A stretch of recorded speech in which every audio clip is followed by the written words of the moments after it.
Welcome to Potential High, the podcast where you glow up your learning and aim for an A+ in alignment so you can graduate life at your absolute best. I'm Allison Rusin, your guide to becoming a limitless learner and self-directed student of life. With a passion for education and a drive to empower others, I'm on a mission to help you go further than you ever thought possible. As a master's in teaching candidate, proud mom of 3, and dedicated education advocate, I bring practical strategies, expert insights, and an everyday approach to living your best life. Together, let's navigate the steps to success and tap into our boundless potential so that we can ace this experience called life. This is Potential High, where we illuminate the path to greatness and empower you to shine bright in every endeavor. Hello, it's Allison. I am excited to be back with my second episode of the Potential High podcast. So far, these have been assignments, and here we go.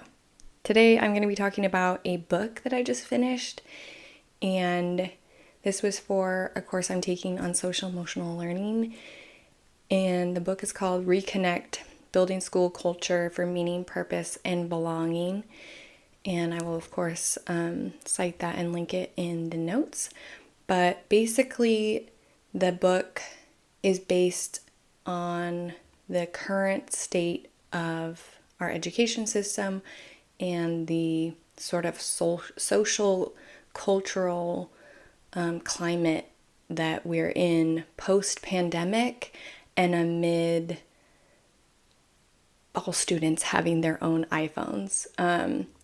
So it's sort of like this dual problem state where we went through this isolating period and our students lacked opportunities to have those social interactions and build those social skills, while at the same time we've become isolated through our devices, through social media, and they're not getting those typical teenage experiences of just being with their friends because the culture is so digital.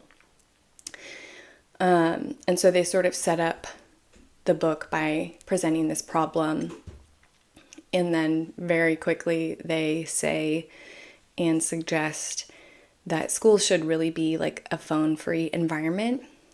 And this was really helpful for me. I had been introduced to some of the concepts that they talked about, but they just had really strong case studies and examples that showed how it could be done and how it could be done with fidelity.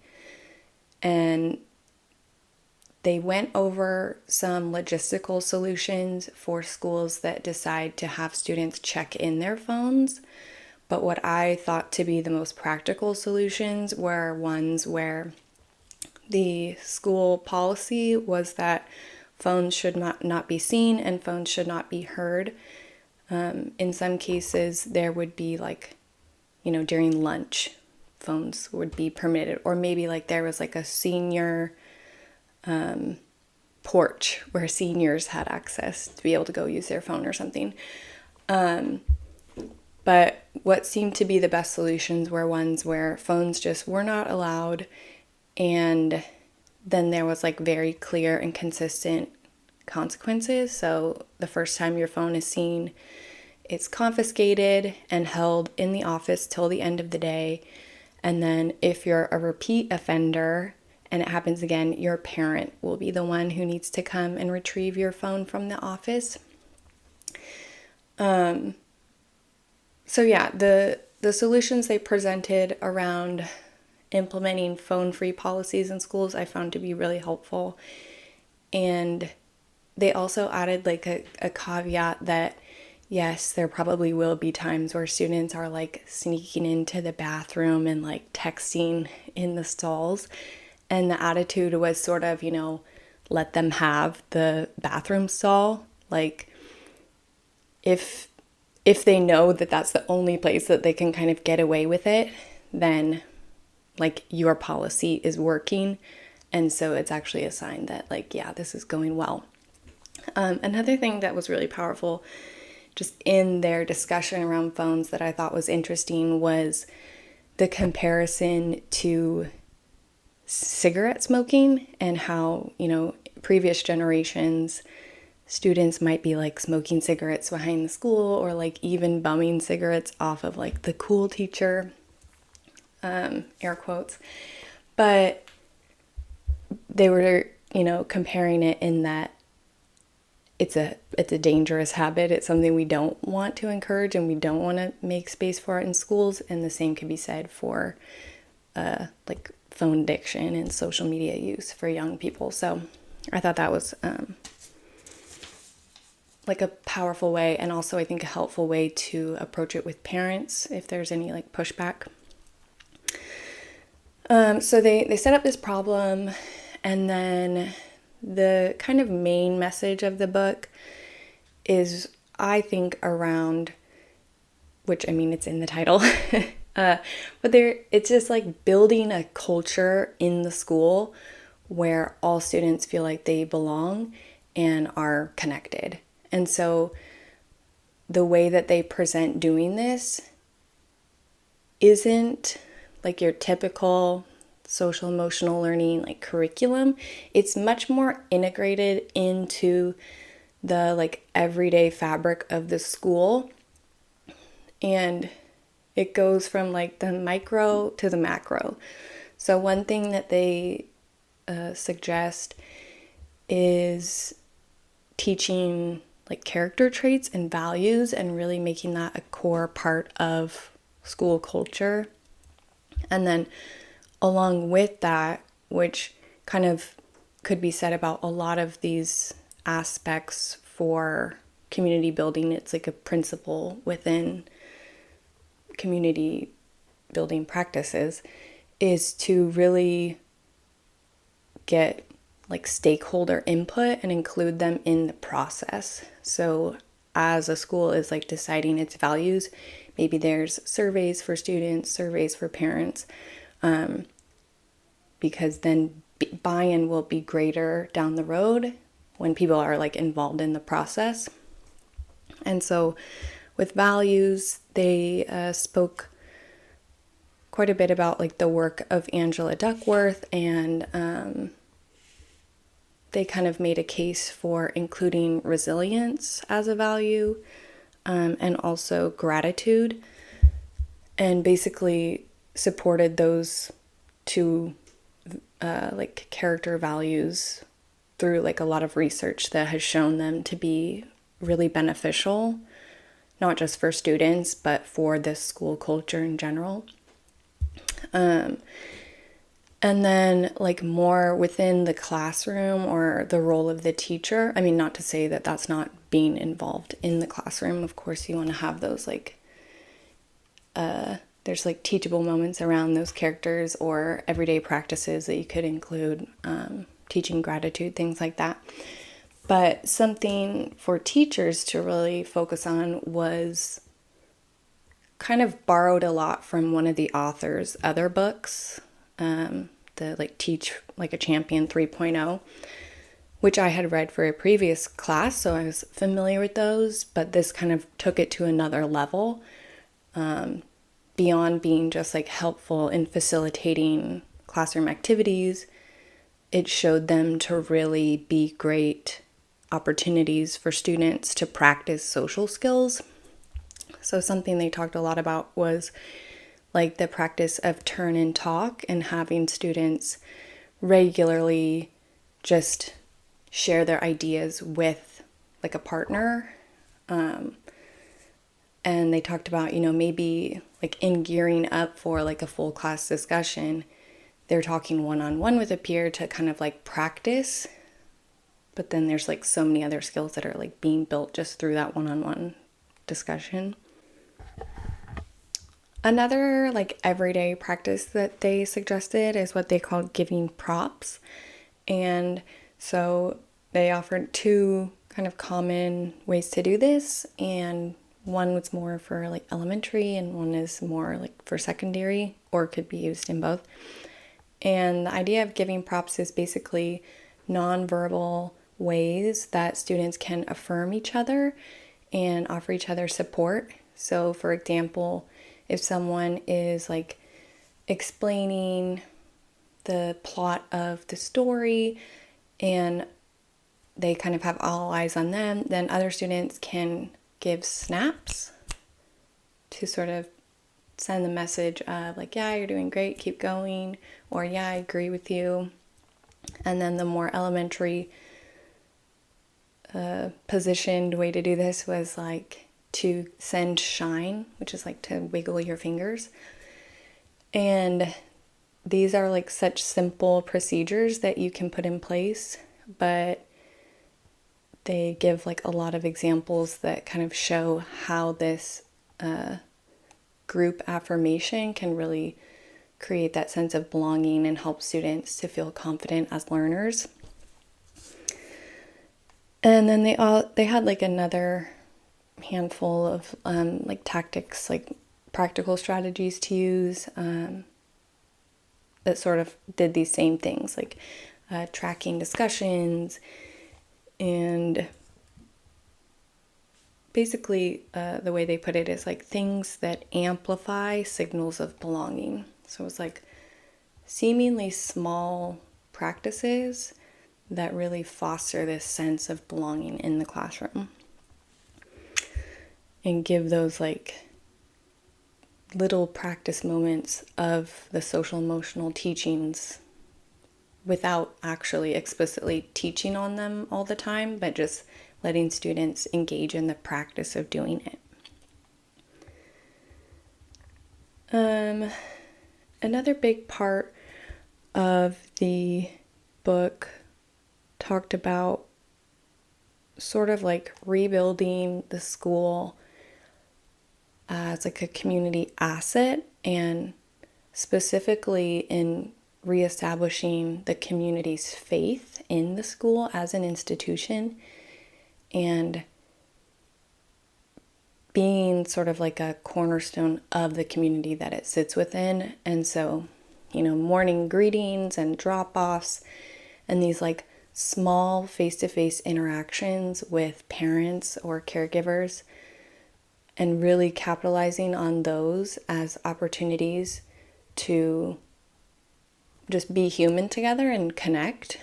They sort of, a phrase they kept using was like of a bygone era, and it is sort of like, the way you would think of like an old movie or something where everyone's like waving at the neighbors and like shaking hands, or just taking small moments to say hi to mom, or let mom know that their kid's doing a great job, like as they're getting dropped off in the morning. Along with all of these like integrated SEL components and like methods for fostering community within the school, there was also a in-depth discussion on implementing consequences and what that needs to look like. So talking about like consequences, one thing that they focused on was sort of the role of like a dean of students and how important it is to have systems and procedures in place that include like roles and responsibilities around who is going to carry out the kind of follow-up to any negative behaviors, which is something that I really related to, because I feel like within my placement school there is a sort of a sense that doesn't exist, and there is no vice principal, there is no dean of students, and so it's not really been kind of worked out of like, how does this happen? How does this work? And so something that they suggested, which I thought was really interesting, and when you do have the like human resources for it, would really make a difference, was to use that role and that person to put in, kind of develop curriculum that matched up with your school values for incidences where there was any kind of behavior referral, so that it was already worked out of what step 1, 2, and 3 would be for this student. So like one example that they gave was learning to repair and learning to apologize. And so, maybe they need to write an apology note and they need to like go and speak to the person. And it was like a curriculum that then was implemented by that dean of students or whoever was in that role to sort of manage these behavior referrals. And so there was sort of that like explicit SEL curriculum in those instances. It was more of like a tier 3 approach, like tier 2, tier 3 approach. But something that they spoke about throughout the book, which is sort of in a similar vein, was the idea of having like maybe a counselor, a principal, someone who hosted maybe like a weekly student lunch or something where a handful of the students were just there to kind of model for the other students, but then some students had been very carefully selected as having a need of something that they needed to like work on and develop. And so these little, at my kids' school, they call it a lunch bunch when they meet with the counselor, but having these little like groups and like sharing a meal together and fostering that sense of belonging, but also using that as an opportunity to really build and strengthen social skills. So it was sort of like a preventative or also a like follow-up kind of practice. And overall, I gained so much from this book. I found a lot of value in it.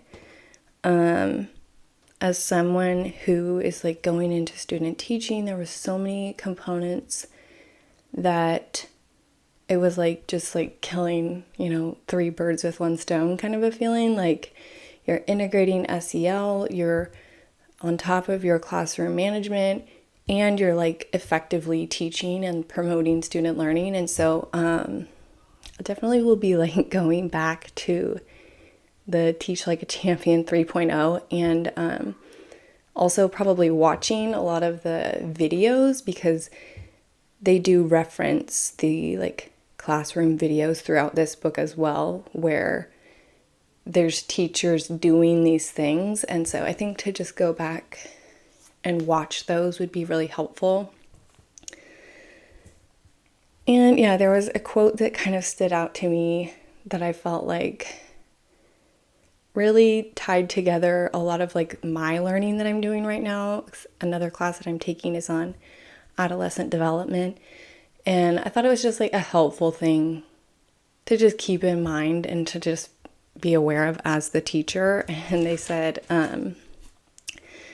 a room full of teenagers is a room full of people looking around to determine what are the unspoken norms of thoughts and belief to which they should adhere. And I just thought that was like a powerful way to think about the culture in your classroom and how they're all just sitting there like wondering like, okay, what do I do to be part of the group? And so as the teacher, to really set the tone on, well, this is how we think about these things and this is what we believe is important. And to maybe at the beginning of the year, speak those norms and make it known. And as they said throughout the book, involve students in that process. And so I would highly suggest it. Definitely applicable to anyone who works in a school, I think, but specifically like admin and teachers for sure. So yeah, I hope that's helpful. Again, you can check out those videos. It's Doug Lemov is the author, and I'll try to find some and link them in the show notes as well. And I hope you have a fabulous day.